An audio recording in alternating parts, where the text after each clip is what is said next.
రావణ్ పవన్ కళ్యాణ్ పై మాట్లాడిన మాటలను తీవ్రంగా ఖండిస్తున్నామని పొన్నూరు మాజీ శాసనసభ్యులు జనసేన పార్టీ రాష్ట్ర నాయకులు కిలారి వెంకట రోసయ్య పేర్కొన్నారు.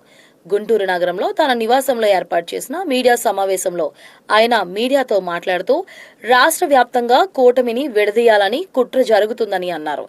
రాజకీయ పార్టీలు కుల మీటింగ్లు ఎక్కడ కూడా పెట్టలేదని, కానీ వైసీపీ కుల రాజకీయం చేస్తుందని ఆరోపించారు.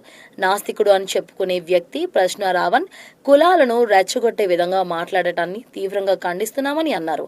హిందూయిజం మీద రావణ్కి ఎందుకు అంత కక్ష చెప్పాలని అన్నారు. రావణ్ తప్పుగా మాట్లాడడంపై ఉపచట్టం ప్రయోగించడం జరిగిందని, అందులో తప్పేముందని అన్నారు. రాష్ట్ర వ్యాప్తంగా కూటమి ప్రభుత్వాన్ని అస్థిరపరచాలని చెప్పి పెద్ద ఎత్తున కుట్రలు జరుగుతూ ఉన్నాయి. మొన్నదాకా ఏమిటంటే కుల రాజకీయం చేశారు ఈ రాష్ట్రంలో. ప్రస్తుతం మత విద్వేషాలను రెచ్చగొట్టే ప్రయత్నం చేస్తూ ఉన్నారు. ఈ రెండిట్లో కూడా ప్రధాన కేంద్ర బిందువు పవన్ కళ్యాణ్ గారి మీదే అటాక్ చేయటం. కూటమి ప్రభుత్వంలో ఏదో విధంగా విడగొట్టాలి, లేకపోతే ఏదో విధంగా జనసేన పార్టీని అస్థిరపరచాలి, కులాలను రెచ్చగొడతాం, చివరికి మత విద్వేషాలను కూడా ఈ రాష్ట్రంలో తీసుకురావడం మనం చూసాం. గతంలో ఎప్పుడు కూడా ఇలాంటివి మనం చూడాల. ఏ రాజకీయ పార్టీ కూడా కుల మీటింగ్లు అనేది కూడా ఎక్కడ కూడా పెట్టాల. అది వైసీపీ పార్టీకే దక్కింది ఆ ఘనత. ఇవాళ ఒక కులాన్ని రోడ్డు మీద పడేసి నవ్వులు పాలు చేసిన ఘనత కూడా వైసీపీ పార్టీదే. రోడ్డు మీద పడేసింది ఆ కులాన్ని. ఎందుకంటే ఆ కులం జనసేన పార్టీలో అత్యధికంగా సపోర్ట్ చేస్తుంది కాబట్టి. ఏదో విధంగా జనసేన పార్టీని అస్థిరపరచాలి, తద్వారా కూటమి ప్రభుత్వాన్ని అస్థిరపరచాలి అనేది వాళ్ళ తాపత్రయం. భారతదేశం ప్రపంచవ్యాప్తంగా పేరుగాంచింది దేనికంటే ఎన్నో మతాలు, ఎన్నో కులాలు, కొన్ని వేలాది కులాలు, ఎన్నో మతాలు కలిగిన ఏకైక దేశం ప్రపంచంలో ఇది ఉందంటే అది భారతదేశం. అలాంటి భారతదేశంలో అన్ని కులాలు, అన్ని మతాలు అందరూ కూడా కలిసిమెలిసి మత సామరస్యానికి ఒక ప్రతీకగా, ఒక సెక్యులర్ కంట్రీగా ప్రపంచవ్యాప్తంగా మన పేరుగాంచితే దాన్ని కూడా ఓరలేని వాళ్ళు ఉన్నారు. ఈరోజు మనం చూసాం, నాస్తికుడు అని చెప్పుకునే వ్యక్తి ప్రశ్న రావణ్ అంటే Bachchalakuri Joseph alias Bachchalakuri Joseph. ఆయన ఈ దేశంలో మరి పుట్టాడో లేదో నాకైతే తెలియదు, దేశంలోనే పుట్టాడో అనుకుంటున్నా. కానీ ఈ దేశంలో ఉన్న మత సామరస్యాన్ని దెబ్బకొడటానికి ఇవాళ ఇలాంటి మాటలు మాట్లాడటం చాలా హేయమైన చర్యగా నేను భావిస్తూ ఉన్నా. హిందూయిజమా బొక్క అన్నాడు. అరే ఇక్కడ సమాజంలో అందరూ కూడా కలిసిమెలిసి తిరుగుతూ ఉన్నాం. ఇవాళ నా పక్కనే ముస్లిం సోదరుడు ఉన్నాడు, పక్కన ఇంకొక బీసీ ఉన్నారు. ఇట్లా అందరూ కలిసిమెలిసి ఉన్నాం. ఇలా ఇక్కడ ఎక్కడా కూడా లేదే ఈ సమాజంలో. రాజకీయ పార్టీలు అందరూ కలిసిమెలిసి తిరుగుతూ ఉన్నారు. ఇవాళ సడన్గా ఎందుకు ఆయనకి ఆ ప్రశ్న రావడానికి హిందూయిజం మీద ఎందుకే ఆయనకి మరి పగబుట్టిందో నాకు అర్థం కాల. మరి ఓ పక్కన నేను ఆస్తికుడు అన్నాడు, ఇవాళ మళ్ళీ హిందూయిజం ఓ పక్క అంటాడు, లేకపోతే మహాభారత గురించి మాట్లాడతాడు, రామాయణం గురించి మాట్లాడతాడు. రామాయణంలో రాముడు పారిపోయేట్టు చేసుకున్నాడు, లేదా మహాభారతంలో ద్రౌపది గురించి మాట్లాడతాడు. అంటే ఇక్కడ నువ్వు ఏం చెప్పదలుచుకున్నావు? లేదు పవన్ కళ్యాణ్ గారు సనాతన ధర్మం గురించి ఆయన ఆ టాపిక్ ఎత్తుకున్నారు. దాంట్లో తప్పేం లేదే. ఎవరి మతం వాళ్ళకు ఉన్నది, ఎవరి స్వతంత్రం వాళ్ళకు ఉన్నది, ఎవరికి ఎక్కడ ఆంక్షలు లేవు ఈ దేశంలో. సనాతన ధర్మం అనేది ఒక మతానికి సంబంధించింది కాదు. చాలామందికి తెలియని విషయం ఏంటంటే సనాతన ధర్మం అనేది ఒక మతానికి సంబంధించిన ఇది కాదు. ఒక ధర్మాన్ని కాపాడే ఒక వ్యవస్థ. ఆ వ్యవస్థే ఇవాళ సనాతన ధర్మం. ధర్మం రక్షిత అన్నట్టుగా ఆ ధర్మాన్ని కాపాడేదే సనాతన ధర్మం, అది ఏ మతం అయినా అవ్వచ్చు. కానీ దాన్ని కూడా అవహేళన చేసుకొని మనందరం చూసాం యూట్యూబ్లో కానీ లేకపోతే వివిధ సోషల్ మీడియాలో సనాతన ధర్మాన్ని కూడా అవహేళన చేసిన సంఘటనలు మనం చూసాం. అంటే వాళ్ళు ఒక ఉద్దేశం ఏంటి? ఈ దేశ సమగ్రతని దెబ్బ కొట్టాలి అనే తాపత్రయం. ఈ దేశంలో రామాయణం లేకపోతే మహాభారతం లేకపోతే ఖురాను లేకపోతే బైబిల్ అన్నీ ఒకటే. అందుకని ఈ దేశం ప్రపంచంలోనే ఒక పెద్ద సెక్యులర్ కంట్రీగా పేరుగాంచింది. అలాంటి వ్యవస్థలో ఇలాంటి వ్యక్తులు వచ్చి ఏ విధంగా మాట్లాడారు? పవన్ కళ్యాణ్ గారి గురించి మాట్లాడారు. సనాతన ధర్మం ఆయన ఎత్తుకున్నాడు కాబట్టి ఆయన టార్గెట్ చేశారు. ఓ పక్కన హిందూయిజంని టార్గెట్ చేశారు. అంటే దీని వెనకాల ఎవరున్నారు? ఇవాళ సందర్భం ఏముంది? ఇవాళ ఈ దేశంలో ఎక్కడైనా సరే మత విద్వేషాలతో ఎక్కడైనా గొడవలు జరుగుతూ ఉన్నాయా? ఎక్కడైనా సరే అవాంఛనీయ సంఘటనలు ఏమైనా జరిగినాయి అంటే ఎక్కడా జరగల. కానీ ఒక ఆంధ్ర రాష్ట్రంలోనే పని కట్టుకొని పవన్ కళ్యాణ్ గారి మీద వ్యక్తిగతంగా మాట్లాడతాం, హిందూయిజం మీద వ్యక్తిగతంగా మాట్లాడతాం, అంటే వాళ్ళకి ఇష్టం లేని వ్యక్తుల మీద మాట్లాడతాం. అంటే మనకు అర్థం కావాల్సింది ఏంటంటే పని కట్టుకొని వీళ్ళని ఇట్లా ముందుకు తీసుకొచ్చి వెనకాల కొంతమంది వ్యక్తులు నడుపుతూ ఉన్నారనేది స్పష్టంగా అర్థమవుతూ ఉంది.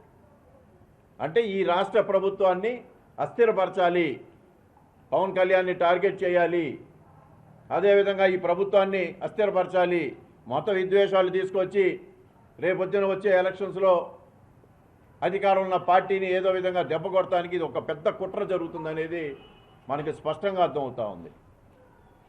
ఇవాళ ఎవరు ఏ పార్టీలో ఉన్నా సరే ఈ దేశ సమగ్రతని దెబ్బతీసే మాటలు ఇవన్నీ.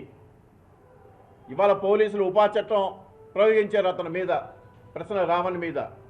ఎస్, ఉపా చట్టం అతనికి వర్తిస్తుంది. చాలామంది మాట్లాడుతూ ఉన్నారు ఉపా చట్టం వర్తించదని. ఈ దేశ సమగ్రతని కాపాడనే వ్యక్తి, ఈ దేశ సమగ్రతకి దెబ్బ కొట్టే వ్యక్తి మీద అలాంటి చట్టం అనేది సహజం. అది ఎందుకంటే ఉపా చట్టం అనేది చాలామంది మాట్లాడే వ్యక్తి ఏంటంటే ఓన్లీ నక్సలిజం గురించి అనుకుంటున్నారు. నక్సలిజం ఏంటి? వాళ్ళు కూడా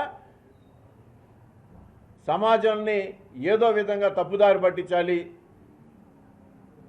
ఆ స్రవంతిలోకి వాళ్ళ దారిలోకి సమాజాన్ని తీసుకురావాలని ప్రయత్నం చేశారు. అట్లనే ఈ వ్యక్తికి కూడా ఇవాళ మత విద్వేషాలు రెచ్చగొట్టి ఈ దేశ సమగ్రతకి మరి అతను మాట్లాడిన మాటలు ఒక గొడ్డలు పెట్టుగా మనం భావించవచ్చు. అందుకని ఉపా చట్టం వారి మీద ప్రయోగించడం జరిగింది. దీని మీద కూడా మనం చూసాం, వైసీపీ పార్టీలో పెద్దలు మాట్లాడుతూ ఉన్నారు, రావణుడే గెలుస్తాడు చివరికంట. అంటే నువ్వు ఎక్కడ పుట్టావు? నువ్వు ఏం మాట్లాడుతూ ఉన్నావు? అధికారం చవి చూశారు, ప్రజల్లోకి వెళ్తా ఉన్నావు. ఈ దేశ సమగ్రతకి నీకు అవసరం లేదా? అన్ని కులాలు మతాల్ని ఒకటిగా తీసుకురావాలనే తాపత్రయం నీలో లేదు అనమాట.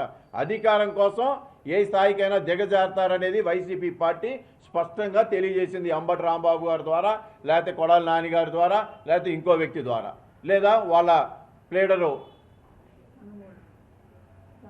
పొన్నవోలు సుధాకర్ రావు గారి ద్వారా. అంటే మీరు ఏం తెలియజేస్తూ ఉన్నారు? అధికారం కోసం ఇంత దిగజారాల్సిన అవసరం ఉన్నదా? ప్రభుత్వం మీద మీరు వ్యతిరేకంగా చూపించాలంటే ప్రభుత్వం చేసిన పనుల మీద మాట్లాడండి, దానికి సమాధానం చెప్పుకోవాల్సిన బాధ్యత ప్రభుత్వానికి. అంతేగాని ఈ సమాజంలో మత విద్వేషాలు రెచ్చగొట్టాలని, తద్వారా దేశంలో కూడా అశాంతిని క్రియేట్ చేయాలనే తాపత్రయం మేము తీవ్రంగా జనసేన పార్టీ తరఫున మేము అందరం కూడా ఖండిస్తూ ఉన్నాం. మరీ ముఖ్యంగా పవన్ కళ్యాణ్ గారి మీద కూడా అతను అనరాని మాటలు అనటం కూడా మేము తీవ్రంగా ఈ విధంగా ఖండిస్తూ, ఒక వ్యక్తిగతమైన ఆయన కూడా అంత గతంలో మాట్లాడిన విషయం కూడా తన మీద అన్న మాట కోసం ఆయన కోపంగా మాట్లాడిన విషయం ఎలక్షన్స్కి ముందు తన మీద ఆ రోజు ఏదైతే ప్యాకేజ్ స్టార్ అని చెప్పి అన్నందుకు ఆయన ఆ కోపం మీద ఆ రోజు ఆ మాటలు మాట్లాడారు. ఒక సందర్భం ఉన్నది. అది ఇవాళ నీకే సందర్భం ఉన్నది? పవన్ కళ్యాణ్ గారు నీకేం అన్యాయం చేయలేదే, లేదా ఏ మతానికి అన్యాయం చేయలేదే. ఇవాళ రాష్ట్రంలో అన్ని చోట్ల ఎక్కడెక్కడున్న గిరిజన ప్రాంతాల అభివృద్ధికి ఆయన కంకణం కట్టుకొని తిరుగుతూ ఉన్నాడు. ఆయనకంటూ ఒక ప్రత్యేకతను ఏర్పరచుకున్నాడు. సో దీన్ని బట్టి అర్థమవుతుందంటే పవన్ కళ్యాణ్ గారి మీద ఒక టార్గెట్, ఈ రాష్ట్ర ప్రభుత్వం మీద ఒక టార్గెట్, దీని వెనకాల ఉన్న వ్యక్తులు ఇవాళ స్పష్టంగా మనకు అర్థమవుతూ ఉంది. వైసీపీ పార్టీ వాళ్ళ లీగల్ సెల్ని వాళ్ళకి అందిస్తాం, చేయూతను అందిస్తాం. రావణుడే గెలుస్తాడని అంబటి రాంబాబు గారు మాట్లాడతాం. ఉపా చట్టం ఇది దారుణం అంటాడు. మరి ఏ చట్టం పెట్టాలో నువ్వే చెప్పు. దీనికి మత విద్వేషాలు రెచ్చగొట్టే వ్యక్తికి, ఈ దేశ సమగ్రతకు దెబ్బ కొట్టే వ్యక్తికి, ఈ దేశంలో అత్యధిక జనాభా రావణ్ణి కొలుస్తున్న, రావణ్ణి మరి పూజిస్తున్న రామాయణం కానీ మహాభారతం కానీ అత్యధిక ప్రజలున్న మనోభావాలను దెబ్బతీసిన వ్యక్తికి ఏ శిక్ష వేయాలో వైసీపీ ప్రభుత్వం చెప్తే, వైసీపీ పార్టీ చెప్తే బాగుండదు. కానీ వాళ్ళు ఈరోజు కూడా ఇంకో జ్ఞానోదయం కలగల. అధికారం పోయింది కూడా, ఎందుకు పోయిందో కూడా ఇలా మాట్లాడితే అధికారం పోయింది అనేది కూడా ఇప్పటికీ వాళ్ళకి ఇంకా జ్ఞానోదయం కలగల. మళ్ళీ అదే తంతాలో మాట్లాడితే ప్రజలు హర్షిస్తారని చెప్పి అనుకుంటా ఉన్నారు. ఇవాళ వాళ్ళు రోజుకి వాళ్ళు దిగజారుతూ ఉన్నారు. వాళ్ళ అబద్ధాలు కోరుతూనే ఈరోజు రాష్ట్రంలో విచ్ఛిన్నం చేయాలి, ఈ రాష్ట్రంలో జనసేన పార్టీని, అదేవిధంగా రాష్ట్ర కూటమి ప్రభుత్వాన్ని అస్థిరపరచాలని వాళ్ళ తాపత్రయపడుతున్నారు. ఇది ప్రజలు గమనిస్తూ ఉన్నారు పూర్తిగా. నేను ప్రజలందరూ కూడా ఒకటే చెప్తున్నారు, ఈ వాస్తవాలు గ్రహించండి. పవన్ కళ్యాణ్ గారిని, ఈ ప్రభుత్వాన్ని అస్థిరపరచడానికి వాళ్ళు పనిగట్టుకొని ఇలాంటి వ్యక్తులను ముందు పెడుతున్నారు. వాళ్ళ వెనకాల కూడా తోడ్పాటు అందిస్తూ ఉన్నారు. సో ప్రజలు ఇలాంటివి కూడా నిజంగా చెప్పాలంటే రాముడిని తిట్టినందుకు, లేకపోతే ఇంకో ద్రౌపదిగానో, లేకపోతే ఇంకొక సనాతన ధర్మం గురించి అవహేళన చేసింది మరి హిందూ మతం అందరూ కలిసి ఒక్కసారి గట్టిగా అరిస్తే ఆ చెవులు డ్రమ్ములు ఉంటాయా రావణుడికి? అందరూ ఒక్కసారి ఆయన మైకి తీసుకొని పెద్ద ఏదో స్టార్ లాగా పెద్ద గొంతు చించుకొని మాట్లాడుతూ ఉన్నాడే, మరి అదే హిందువులందరూ ఒక్కసారి గట్టిగా జై శ్రీరామన్ గట్టిగా పెద్ద మాట మాట్లాడితే వాడు చెవులు డ్రమ్ములు పగిలిపోతాయి. కానీ అట్లా ఎవరు చేయలే. ఎందుకంటే ఈ సమాజంలో అందరూ కలిసిమెలిసి ఉన్నాం, అన్ని మతాలు కలిసిమెలిసి ఉన్నాయి, అన్ని కులాలు కలిసిమెలిసి ఉన్నాయి. ఎవరు కూడా చూడండి, మీరు ఒకటి గమనించండి, ఎవరు కూడా రోడ్డు మీదకి వచ్చి మేము తిరగబడితే నువ్వు ఎక్కడ ఉంటావనే మాట మాట్లాడతలా. కానీ ఇలాంటి వ్యక్తికి తగిన శిక్ష పడాలి. ఏదైతే ఈ దేశ సమగ్రతని కొట్టే వ్యక్తిని తగిన శిక్ష విధించాలని చెప్పి జనసేన పార్టీ తరఫున మీ అందరం కూడా కోరుకుంటున్నాం.